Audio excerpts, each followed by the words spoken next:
Good evening and thank you for joining us. Well, technically it's not Thanksgiving yet, but undoubtedly many of you gathered with family and friends to celebrate the holiday this evening.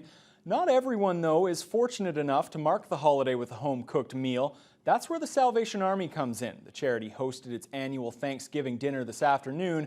Mike Albanese was there. The dinner has been feeding not only those in need, but also people who don't have anyone to spend Thanksgiving with for years now.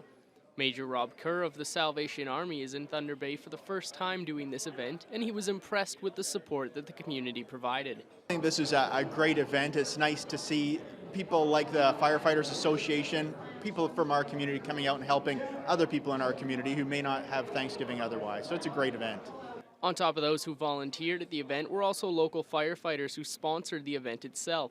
They didn't just sponsor it with money, as Kerr says. They provided manpower and some planning as well. We met with them earlier on to coordinate, and of course they supply all the food, so we met to talk about what we would order, what we would buy. They supply the funds for that. They were here earlier in the week peeling potatoes. We've been cooking 15 turkeys this week, so it's been a busy day, a busy week in the kitchen. The firefighters didn't come alone, though. With 300 plus mouths to feed, they knew they would need some backup. They brought their friends and families to lend a hand, and as Kevin Anderson puts it, it helps the kids as much as it helps those less fortunate. It's a great family event. We've been doing this for many years, and we encourage firefighters to bring their families along, and they can get their volunteer hours and learn how important it is to give back to the community. Anderson and the rest of the firefighters don't do it for the glory. They do it in hopes to build a stronger and more united community. But Anderson says the smiles and the thank yous received don't hurt. You know, I've done this for many years, and just seeing the people's faces and how happy, and they're actually quite thankful. It's very nice just to give, and you know, for them to say thanks, it just makes you feel really good. The dinner ran for 3 hours, and the mood was that of a happy group. Mike Albanese, TBT News. A 20-year-old man is in custody following a Thanksgiving weekend robbery at a city gas station. Thunder Bay police say the man entered the Shell store on Cumberland Street at approximately 5 o'clock this evening, armed with a knife. He made off with an undisclosed amount of cash, but was apprehended by police a short time later. Almost a year after the launch of a program designed to help those affected by flooding, some on council wonder why so few have taken advantage of it. The city set aside nearly $700,000 for the Residential Drainage Assistance Program. The program offered all flood-affected homeowners a 50% subsidy on the purchase of sump pumps and backflow prevention valves. Administration believes the program was well advertised. Still, only about a third of the money set aside has been used. The city has now decided to open the program to all city residents. Councillor Andrew Folds is one who questions why so few have applied for assistance. In terms of getting this money out the door to people who need it, I appreciate the fact that we want to extend the program to the entire city, but have we done an analysis about a means test in terms of people that can't even come up with the 50%, so we're already eliminating them from this program? We're coming up on that first year, and we're learned, what was the take-up. It appears that it's less than what we had anticipated. I thought, quite frankly, that we would see more. I thought that money would go, but it didn't. I'm not sure if we have all of the answers. The city may open up the assistance program to flood-affected businesses next year, assuming there's money left over after city homeowners have a shot at the funds. Concerns have been raised in Terrace Bay regarding an upcoming shortage of doctors at the McCausland Hospital. The facility that serves the communities of both Schreiber and Terrace Bay will lose 2 of its 4 doctors by January. Town officials are calling it a potential crisis, and aggressive recruiting strategies are now being formed. Nate Jones tells us more. Local doctor Annabella Vawada expressed her concerns to Town Council Monday over the soon-to-be doctor shortage. Currently, there are 4 doctors that cover the local clinics, hospital, emergency room, and long-term care. As one doctor from Schreiber prepares for relocation, another from Terrace Bay will be taking maternity leave.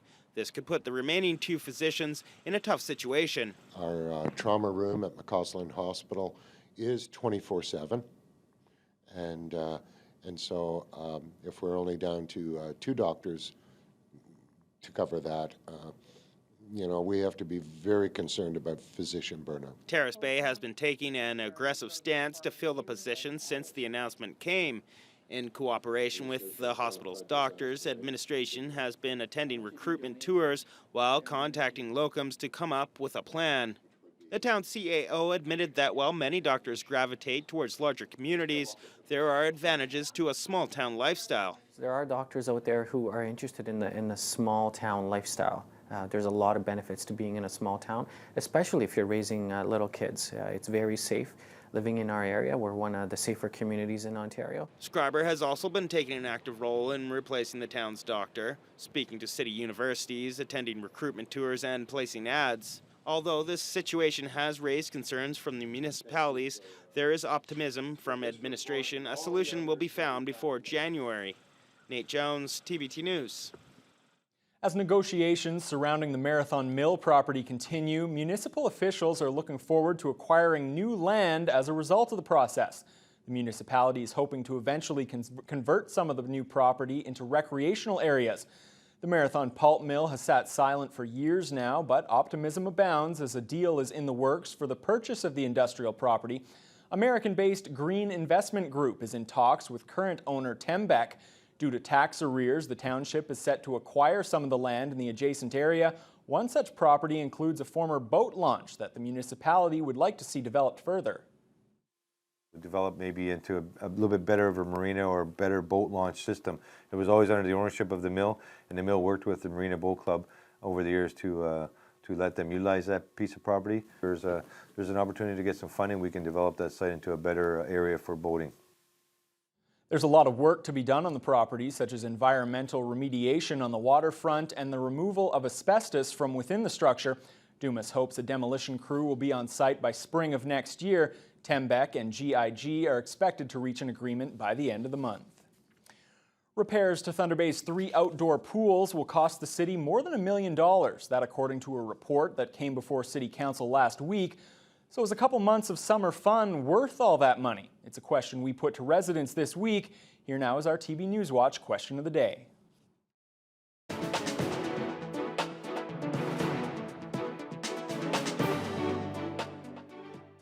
Yes, absolutely, especially in the West Fork zone. Those kids at Heath, my grandsons live in the Heath Park area, and they were at the pool every day it was open this summer. That was their ultimate fun. I think it should, because I mean, like, there's people who actually, they don't have a pool or they want something to cool off. They don't want to go out and buy one of those cheap plastic ones. So I mean, people are going to always want to go swimming, but it's like, hey, where are we going to go? Oh, look, pools. Let's go for it. Because the kids need that, especially through the summer. They have to have something to do, you know. And a lot of kids can't afford vacation, so that's good for them. The children they have to go out there and be active. It's better than taking drugs.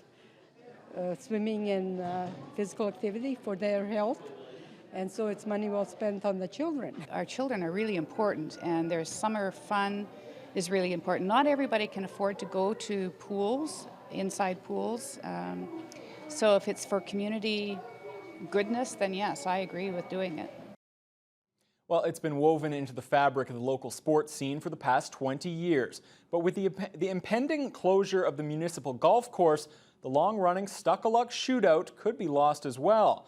Today, local golfers gathered for the invitation-only event to compete in what was likely the last round of competitive golf played at the iconic local course. The Stuck-a-Luck shootout and municipal golf course, they simply go hand in hand.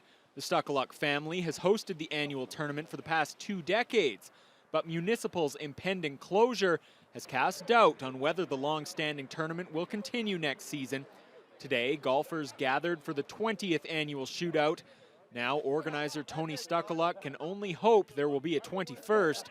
But even if there is, he says, without municipal, it just won't be the same. This is the place I grew up at. I golfed here since I was 2 years old, and just to come back here and play on my dad's old course means a lot to me. And if this is, in fact, the last Stuck-a-Luck shootout? It's unfortunate, but you just have to let it go. What's done is done, and that's it. But 2-time tournament champion and vice president of the Thunder Bay District Golf Association, Walter Keating, isn't ready to say goodbye to the iconic tournament. He says if it can't be played at municipal, he, for one, would like to see it played at one of the other local courses. Obviously, it would never be the same because municipal is attached to the Stuck-a-Luck name. It'd be very disappointing to see municipal go. Hopefully, things will change, but if not, we'll see if we can come up with a way to keep this thing going using the Stuck Luck name and make them proud of how we can end the golf season every year with the Stuck Luck.